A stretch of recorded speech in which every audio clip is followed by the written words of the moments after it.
print disability, which makes reading, holding a book, or turning a page difficult or impossible.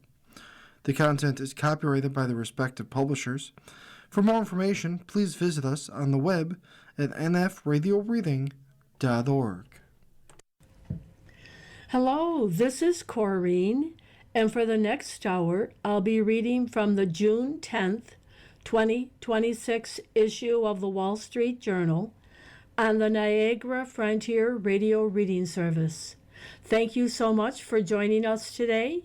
The highlights under Business and Finance are: Kalshi plans to require that participants in some prediction markets disclose the identity of their employers after an advisory committee recommended tighter security measures to deter potential inside trading and market manipulation.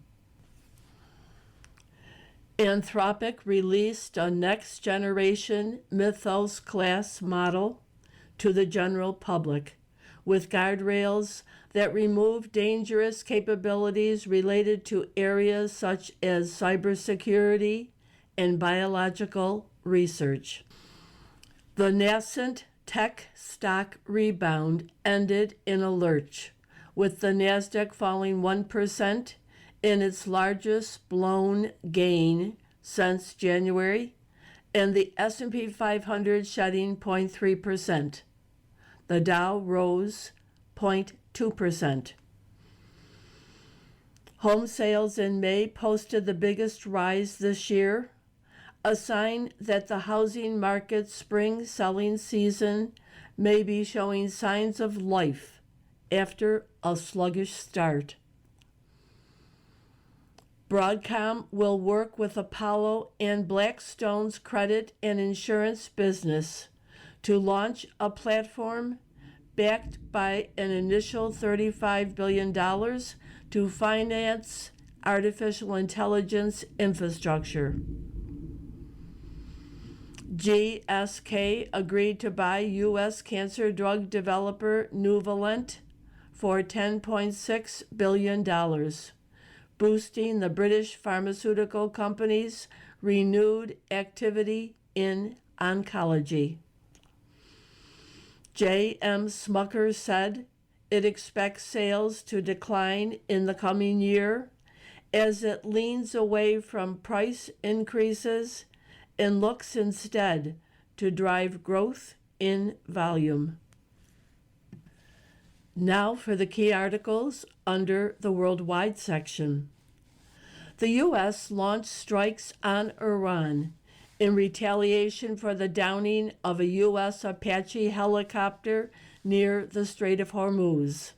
CENTCOM called it a proportional response. The House passed a Republican-led $70 billion immigration enforcement bill, ending a months-long stalemate and funding the contentious operations through the rest of Trump's second term. Democrats in Maine set aside the controversies surrounding Graham Plattner and selected him to challenge GOP Senator Susan Collins. Republican Steve Hilton advanced to the general election for California governor and will face off against Democrat Xavier Becerra. Representative Nancy Mace was knocked out of the race for South Carolina governor. Trump administration officials asked a government AI testing unit to stop issuing public reports as the White House tightens control over AI models. NASA chose a new slate of astronauts for its next Artemis mission, which aims to test the craft that will eventually return the U.S. to the lunar surface. A Texas teen who fatally stabbed a track athlete from a rival team was convicted of murder and sentenced to 35 years in prison. Medical societies published the first guidelines to help clinicians prevent and manage a cluster of disorders known as CKM, urging them to focus on patients' overall metabolic health. Around 2,000 hospitality workers at Los Angeles' SoFi Stadium reached a labor deal that will likely avert a strike during the World Cup, their union said. An NBA Finals viewing party in Manhattan turned violent Monday, police said, as some dejected Knicks fans acted out their disappointment at the team's loss to the San Antonio Spurs. The worldwide surge in demand for artificial intelligence is driving a wave of exports from China, keeping the world's second largest economy humming despite turmoil from the war in Iran. Crews searched ruined buildings in the southern Philippines looking for other victims after the 7.8 magnitude quake that struck the region killed at least 37 people and displaced more than 32,000. The picture on today's front page is an aerial view of New York City, where at least 7 planes are spewing clouds of red, white, and blue smoke. That headline from France, an early happy birthday, USA. The caption, smoking. Planes of Patrouille de France, the country's aerobatics demonstration unit, performed a patriotic flyover of New York's Hudson River and the Statue of Liberty on Tuesday to celebrate the 250th anniversary of U.S. independence. Now for other articles from the front page. Kalshi to combat inside betting plans workplace disclosure rule. Prediction market plans guardrails on some trades to curb suspicious activity. The company is also launching enhanced whistleblower features. By Brian Schwartz, Crystal Herr, and Catherine Long. Kalshi is planning to require that participants in some prediction markets disclose the identity of their employers after an advisory committee recommended tighter security measures to combat potential inside trading and market manipulation.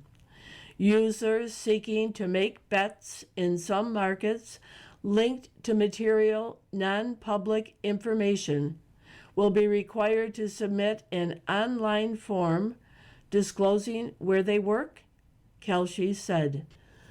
The changes are set to be rolled out in the coming weeks. Sensitive betting markets related to issues such as company performance and national security, including the war in Iran, are expected to require employment disclosure, according to a Kalshi official. In most cases, Kalshi won't verify the employment information provided by users unless the company learns of suspicious activity, a Kalshi spokeswoman said. Once suspicious activity is flagged, the company will launch an investigation and seek proof of employment. The increasing popularity of prediction markets, such as Kalshi and Polymarket, has compounded pressure on them to address suspicious activity, with lawmakers, regulators, and prosecutors raising concerns about insider trading. U.S. hits Iran sites following downing of copter. Tehran officials deny targeting the aircraft after water rescue of 2 crew members. Trump has been reluctant to return to a broad bombing campaign. By Shelby Holliday, Jared Malzahn, Alexander Ward, and Lara Sigelman. The U.S. launched strikes on Iran on Tuesday in retaliation for the downing of a U.S. Apache helicopter near the Strait of Hormuz, U.S. Central Command said. The strikes, which the military said were carried out in self-defense, were directed by President Trump. Quote, the mission is a proportional response to unjustified Iranian aggression, CENTCOM said in a statement at about 9 p.m. Eastern Time, announcing the end of the operation. The U.S. launched 3 waves of attacks, all targeting Iranian air defenses and radars near the Strait of Hormuz, according to a senior U.S. official. In response, Iran's Revolutionary Guard Corps launched a drone attack on the U.S. Fifth Fleet in Bahrain, which warned its citizens on social media to head to the nearest safe place. Kuwait's army said on social media that it was intercepting incoming fire. Trump hadn't been convinced of the need to retaliate against Iran earlier in the day, U.S. officials said. In a phone call Tuesday morning with the Wall Street Journal, he played down the incident, repeatedly saying that it wasn't a big deal, and stressed that the pilots weren't seriously injured. He changed his mind after Defense Secretary Pete Hegseth and the chairman of the Joint Chiefs of Staff, General Dan Kane, recommended military action during a briefing at the White House, the official said. Hegseth and Kane provided Trump with updated information about the Iranian Shahed drone that struck the U.S. helicopter. When asked for comment, the Pentagon said in a statement that it didn't discuss internal deliberations involving the president. The Apache was likely hit by the drone off the coast of Oman while it was patrolling the area, U.S. officials said. Iranian officials said Tehran didn't deliberately target the helicopter, though it has been firing drones at commercial vessels that are working with the U.S. to transit the waterway. U.S. officials said the attack merited a response, whether it was intentional or not. Lebanon is teetering on the abyss of a new civil war. A ceasefire agreement with Israel requiring the government to dismantle Hezbollah reignites sectarian tensions. By Omar Abdel Bakwi and Wael Taleb. Beirut. The government of Lebanon is barely able to manage the basic requirements of statehood.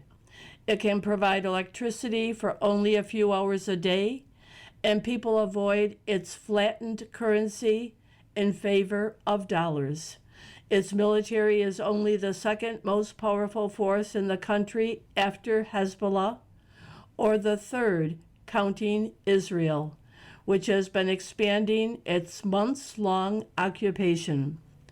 But it is now being pressed by the U.S., Israel, and many of its own people toward a confrontation with Hezbollah that risks tilting the country into a civil war. The growing pressure comes via a new and already strained ceasefire deal to end the war with Israel that has rocked Lebanon since early March, when Hezbollah sided with Iran and began firing rockets across the border.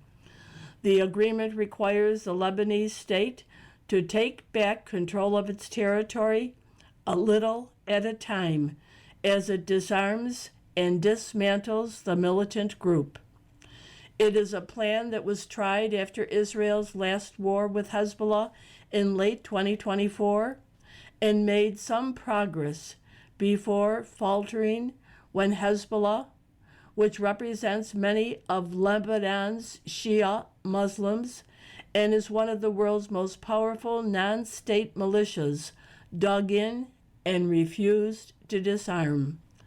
The atmosphere in the country has only grown more tense as Lebanon becomes central to the broader regional conflict. Iran wants a ceasefire in its war with Israel and the U.S. to also include Lebanon.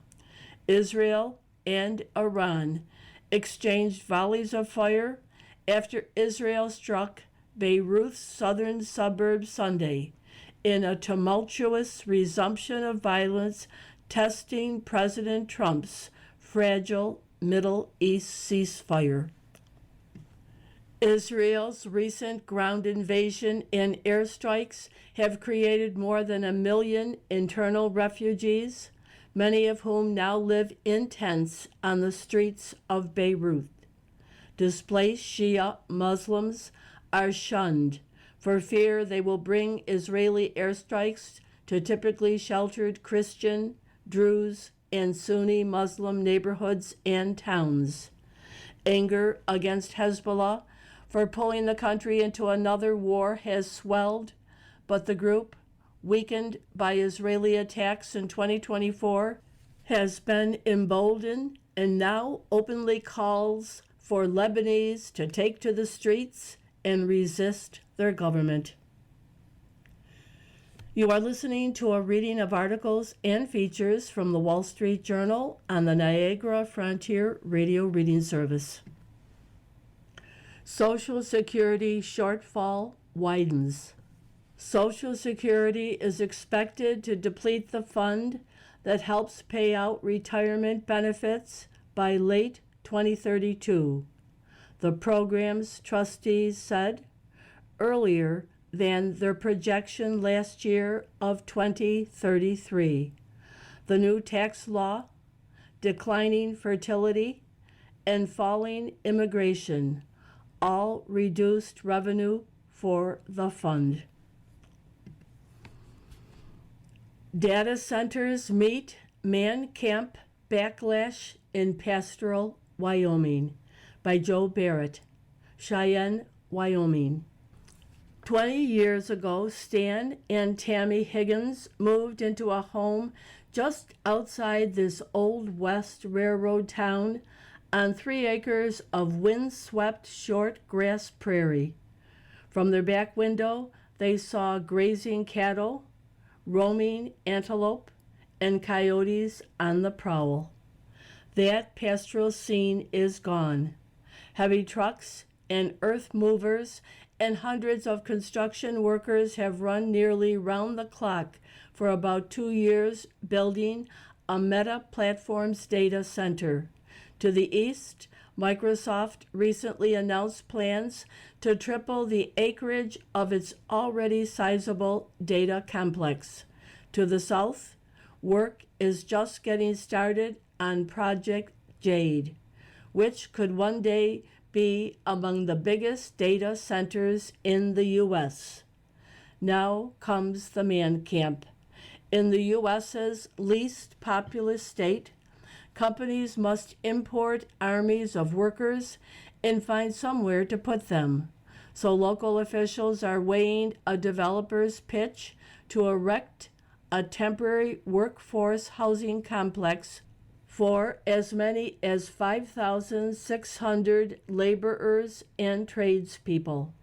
The complex would be larger than 84 of Wyoming's incorporated cities and towns, according to state data. Iron Guard Housing, the project developer, touts pristine, conveniently located, and comfortable man camp housing. It is a lifestyle experience, said owner Chad Ross. High security, linen and dining service, a gym, and pickleball courts. Workers live in relative comfort with a shower, a TV, a bed, and a recliner to kick his or her feet up and relax. employers keep turnover down.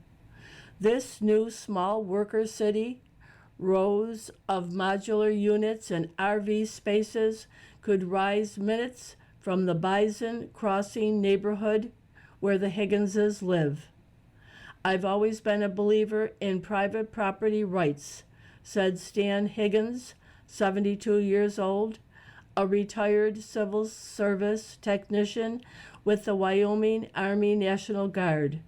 But the construction noise, rumbling trucks, and constant influx of workers have the couple at their wits' end. There's no end of it in sight. It is heartbreaking. Cheyenne, a city of 66,000, nicknamed the Magic City of the Plains, was built on rail, ranching, oil, and gas. Thanks to wide open spaces, low taxes, and abundant energy, the Wyoming capital has become a data center mecca. 10 are up and running, with 2 planning to expand, said Betsy Hale, Chief Executive of Cheyenne Leads, the area's economic development organization. 5 more are under construction, and an additional 9 have been announced. NASA picks its next Artemis astronauts by Micah Maidenberg. NASA has chosen a new slate of astronauts for its next Artemis mission, which aims to test the craft that will eventually return the U.S. to the lunar surface. Artemis 3 will be led by Mission Commander Randy Bresnik, a retired Marine Corps colonel who became a NASA astronaut in 2004. Officials said Tuesday at the Johnson Space Center in Houston. He will be joined by NASA's Andre Douglas, who served in the Coast Guard as a naval architect, and Frank Rubio, an experienced astronaut who once spent more than a year aboard the International Space Station. Luca Parmitano, representing the European Space Agency, will round out the group. Artemis 3 won't send the crew around the moon as Artemis 2 flight did. Instead, it aims to test hardware and vehicles that NASA intends to use for an eventual moon landing. Report urges new focus on metabolic health. Guidelines are issued to help clinicians prevent and manage CKM syndrome by Betsy McKay. Mitzi Franklin was diagnosed with high blood pressure at the age of 16. She didn't take it all that seriously, often skipping her medicine. I was your typical teenager thinking I was invincible, she said. A decade or so later, Franklin learned she had chronic kidney disease. At 42, she had a heart attack and a stroke, then 4 open heart surgeries, then diabetes and congestive heart failure. Franklin, now 54, is one of millions of Americans with cardiovascular kidney metabolic syndrome, a disorder defined in 2023 by the American Heart Association. It describes a cluster of conditions, heart disease, diabetes, kidney disease, that have common risk factors and fuel one another. Long treated as isolated or individual diseases, the conditions are interrelated, usually tied to excess abdominal fat and a major driver of heart disease, according to the AHA. On Tuesday, the AHA and 3 other medical societies published the first guidelines to help clinicians prevent and manage CKM. cardiovascular, kidney, and metabolic syndrome, as it is called, urging them to focus on their patients' overall metabolic health. The goal is to prevent or slow the progression of conditions that may ultimately lead to heart attacks and strokes, which are becoming more common in younger adults. The new guidelines call for doctors to screen patients for metabolic risk factors and kidney function routinely. Risk from excess fat should be measured both by body mass index and waist circumference, according to the new guidelines, which were developed by the AHA and the American College of Cardiology with the American Diabetes Association and American Society of Nephrology. Plattner easily wins Maine primary. Democrat overcomes controversies, will face GOP's Collins in key Senate race. By Aaron Zettner and Eliza Collins. Democrats in Maine set aside the controversies surrounding political newcomer Graham Plattner and selected him on Tuesday as their nominee to challenge GOP Senator Susan Collins, the Associated Press said, promoting a populist candidate with a tax-the-rich message in what is seen as Democrats' best opportunity for flipping a Republican Senate seat.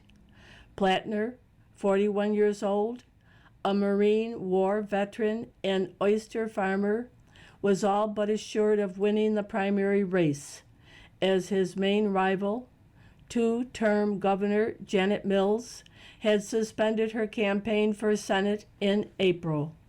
Plattner had outstripped her in fundraising and support in the polls.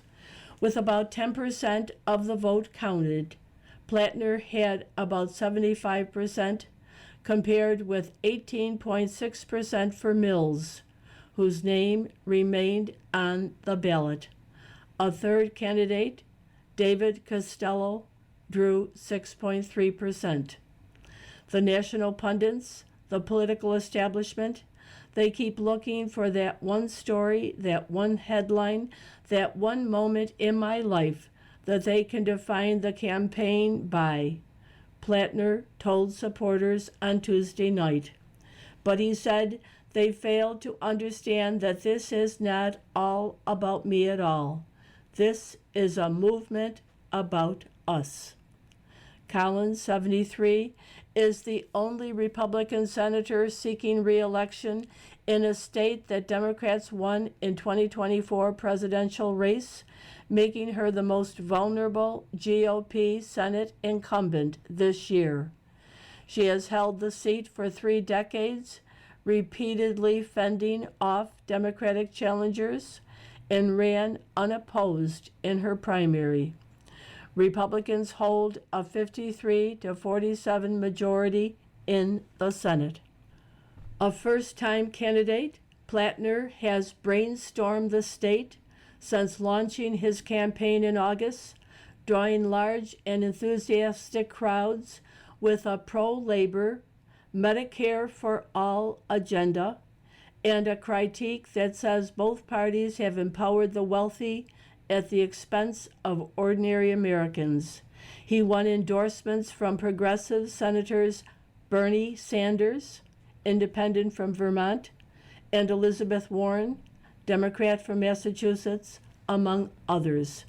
But a series of controversies involving his social media posts and relations with women have given some Mainers pause and caused some in the Democratic Party to distance themselves from him. Plattner's campaign recently acknowledged that his wife discovered sexually explicit text with several women on his phone in the spring of 2025, and a woman who dated him just over a decade ago, Lindsay Fitfield, accused him of abuse in an online post. Her accusation was published by the New York Times in an article that quoted Fifield as saying Plattner had grabbed her in ways that hurt but didn't cause injury. Last year, Plattner covered up a tattoo that he had worn for 18 years that is also a symbol used by the Nazis. Plattner said his relations with Fifield came during a very dark period when he was struggling with his re-entry into civil society.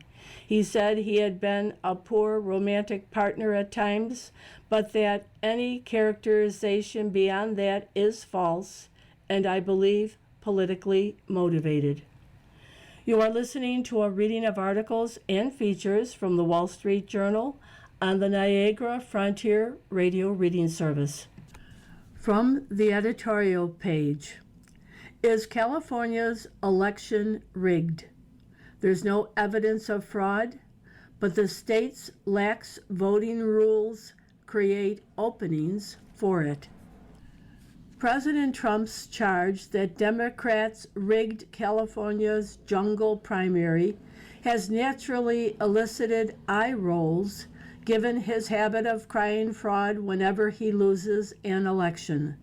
But he has a point that the state's Democrats have designed a leaky election system to juice their votes. California's sloth-like pace of counting ballots and a marked shift in the Los Angeles mayoral race since Election Day last Tuesday prompted a social media outburst by the president. No way this could have happened. Rigged election. Mr. Trump's skill set isn't facts, so let us explain what happened. Republican reality TV celebrity Spencer Pratt was in second place on election night behind Mayor Karen Bass with an 8-point lead over left-wing city councilwoman Nithya Raman. At that point, only about half of the ballots expected to be cast had been counted. But Ms. Raman leapfrogged Mr. Pratt on Sunday after tens of thousands of additional ballots were counted, and she has made the November runoff. California sends mail-in ballots to all registered voters who have until Election Day to send them back. Many ballots don't arrive at county election offices until days later. California also lets people register and vote on Election Day. Voters may cast ballots in person at any polling place in their county. The result is a large number of provisional ballots are cast that require more scrutiny. All of this prolongs vote counting. The state also lets third parties, including unions, campaigns, and political parties, collect and return an unlimited number of ballots on voters' behalf, a practice known as ballot harvesting. This can result in large dumps of mail-in ballots that support a particular candidate. Ballots that have arrived after Election Day in California have skewed Democratic. The share of ballots returned by Democratic voters on Saturday was about 56%, about 11 percentage points more than its share of the electorate, compared to 47% on Election Day. The share of ballots cast by younger voters also surged. None of this is a surprise. Democrats legislated election rules to make it exceptionally easy to register and vote with the intent of boosting turnout among young and low propensity voters who lean left. But these rules also create openings for fraud and improper voting. An ID isn't strictly required to register to vote. Those who don't finish one to register are supposed to present one when they vote for the first time in a federal election, though this requirement isn't strictly enforced. The state lists a gym card, drug prescription, and even a sample ballot as acceptable forms of ID. Federal prosecutors last month indicted a California woman for paying homeless people on Skid Row to register using her former address, meaning ballots would be sent there. She agreed to plead guilty. County election officials aren't required to check whether a voter is a citizen or, well, even a person. A woman from Orange County, California, was charged last fall with illegally registering her dog to vote and submitting ballots on the canine's behalf. One ballot was counted, the other was tossed. The fraud was caught because the woman reported herself. State regulations also allow late arriving ballots to be counted, even if they lack a postmark, as long as they include a handwritten date on the envelope. The state even instructs county officials to accept sample ballots. Because election officials often don't remove inactive voters until after several election cycles, ballots may be sent to people who have died or moved. The L.A. County Registrar's Office is led by Dean Logan, who previously oversaw Washington State's King County elections at the time of a contentious recount in the 2004 governor's race. While the Republican candidate led in the initial machine recount, the Democrat was declared the winner after batches of ballots from King County turned up. There's no evidence so far that fraud has affected the results of the LA mayoral race, but the delayed results are a disservice to democracy. The state's loose voting rules and dilatory counting fuel distrust in elections and play into the hands of Mr. Trump. You'd think Governor Gavin Newsom would care about this, but as long as progressives are winning, maybe not. Trump nears the big 8-0. The president is far more visible and vigorous than Joe Biden was. When President Biden turned 80 in office, he celebrated quietly with his family and hoped nobody else would notice. President Trump will reach that same milestone on Sunday, and there's supposed to be a literal cage match on the south lawn of the White House, hosted by the Ultimate Fighting Championship. Mr. Trump still occasionally brags about his vigor compared to Mr. Biden, and fair enough. Yet he also acknowledges that he's getting up there. I have to be careful, because if I do trip or fall, it's going to be the biggest, he told CNBC in April. That's why when I get out of those planes, I walk nice and slowly. I'm not looking to set any speed records. The humor is classic Trump, though it raises a serious point. Mr. Biden remains history's oldest president at 82 and 2 months when he left office. But Mr. Trump loves to claim superlatives, and he's on track for this one too, since he's scheduled to beat Mr. Biden's record by 5 months when he departs in 2029. There are about 31 months to go. When Mr. Biden's decline became apparent, his staff went to absurd lengths to deny the obvious.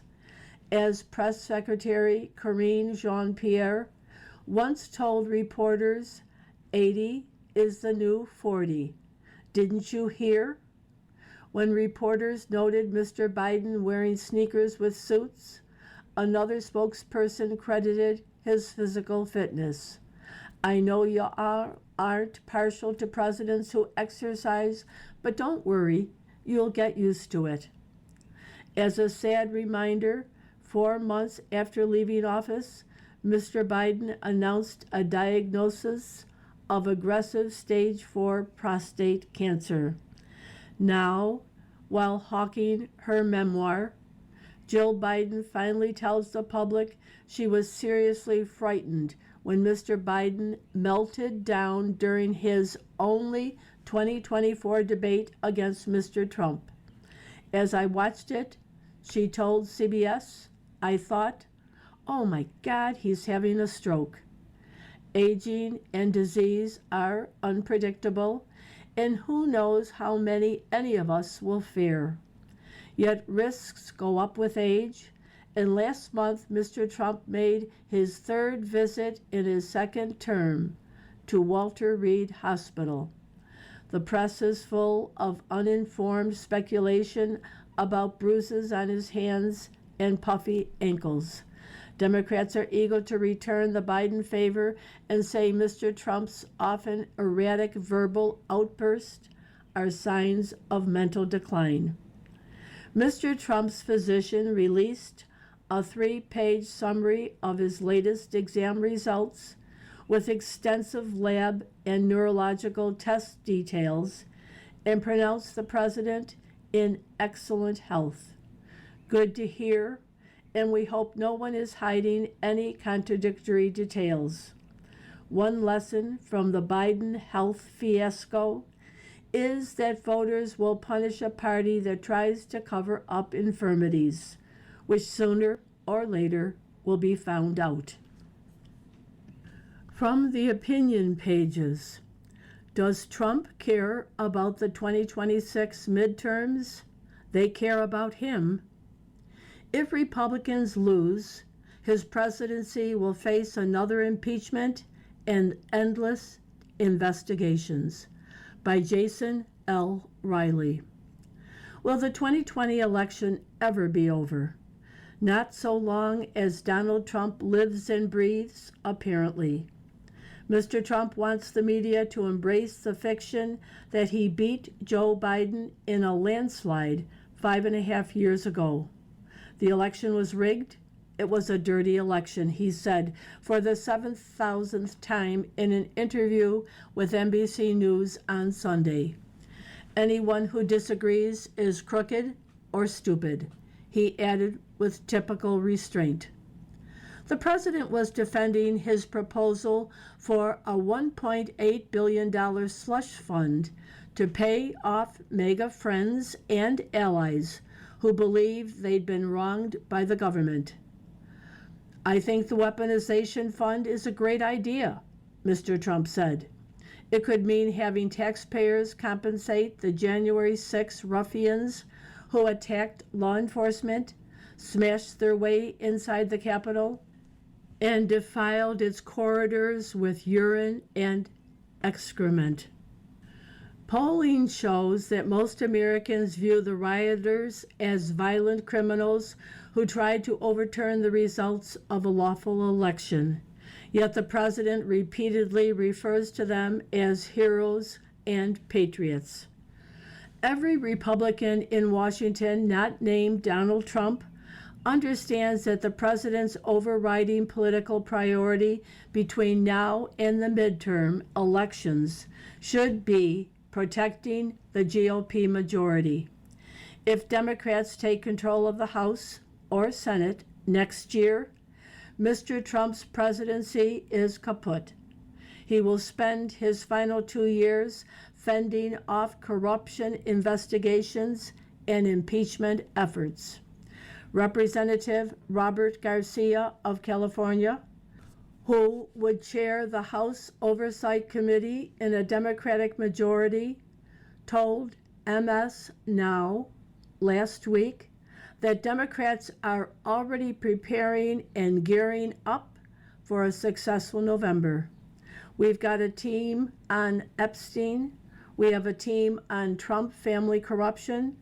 We have a team on DHS and ICE Mr. Garcia said, referring to the Department of Homeland Security and Immigration and Customs Enforcement, two favorite targets of the left. Those teams are actively working on preparation, letters, research. Representative Jamie Raskin of Maryland, who is expected to head the House Judiciary Committee if the Democratic Party retakes the chamber and attendance subpoena powers, said he envisions every committee in Congress playing a role in investigating the White House. The Trump administration's misdeeds permeate almost every aspect of the government, Mr. Raskin said, which obliges all of the committees to ferret out the corruption within their field. Such prospects may not worry Mr. Trump, who consistently puts himself before the party and believes that personal allegiance is more important than sustaining a GOP majority. Most presidents understand that politics is about addition and that sometimes internal divisions must be indulged to ensure a bigger tent. Yet Mr. Trump has worked to defeat Republican senators who sometimes crossed him, Bill Cassidy of Louisiana, or weren't loyal enough, John Cornyn of Texas. A majority coalition of center-right Republicans doesn't much interest the president. Far more appealing to Mr. Trump is total control of a rump GOP minority that will advance his retribution agenda. The mega purity test that the president has been invoking might make more sense if he were more popular and the GOP majorities in Congress were wider. But Republicans barely control the House and Senate, and a recent Fox News poll found that 70% of adults disapprove of current economic conditions. According to Fox, Mr. Trump's job approval rating now rests at 33%, which is 12 points lower than it was when Republicans lost 40 seats and control of the House in the 2018 midterms. Even if the president weren't obsessed with payback, Republicans would face an uphill climb in the fall. The party of the president historically loses seats in midterm elections because they're a referendum on his performance.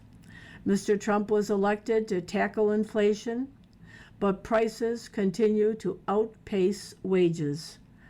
A new Federal Reserve Bank of New York survey found that nearly half of Americans, 48%, say they are worse off financially today than they were a year ago, the highest share since 2023.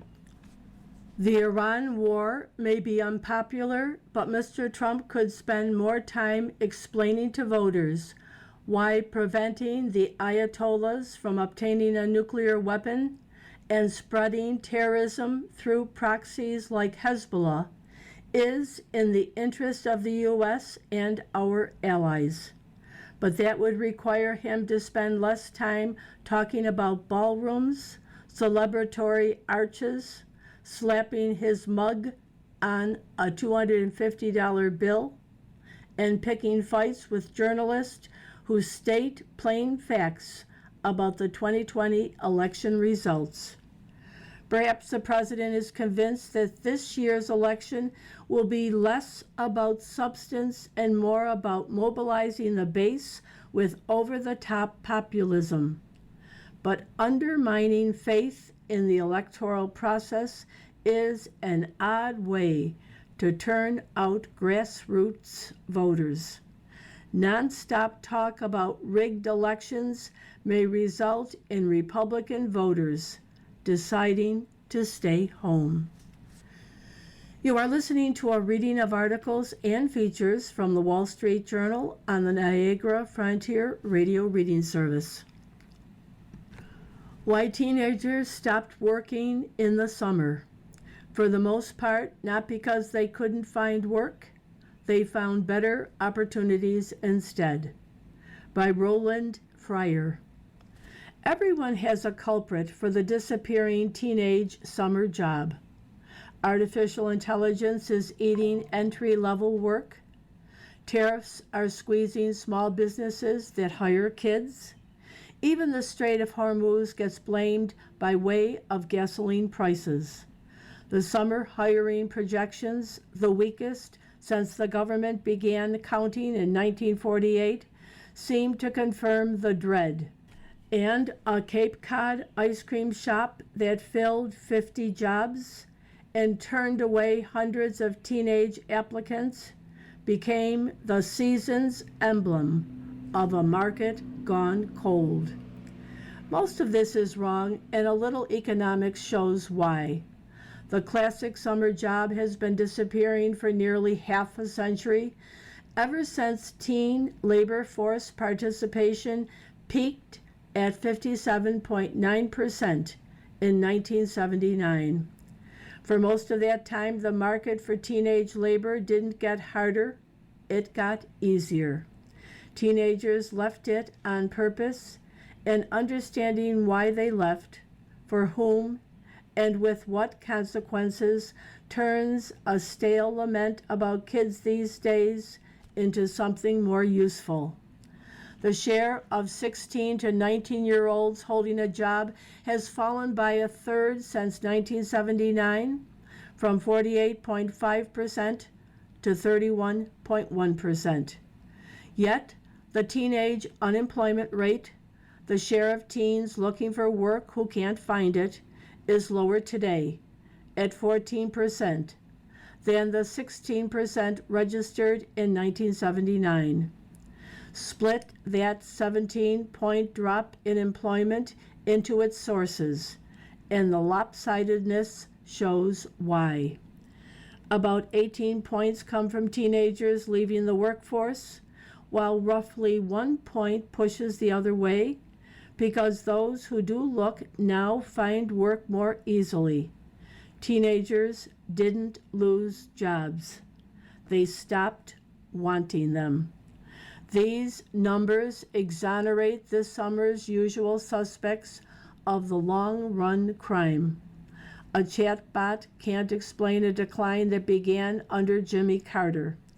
Tariffs and oil tankers don't explain 4 decades of teenagers walking away from jobs they could have had.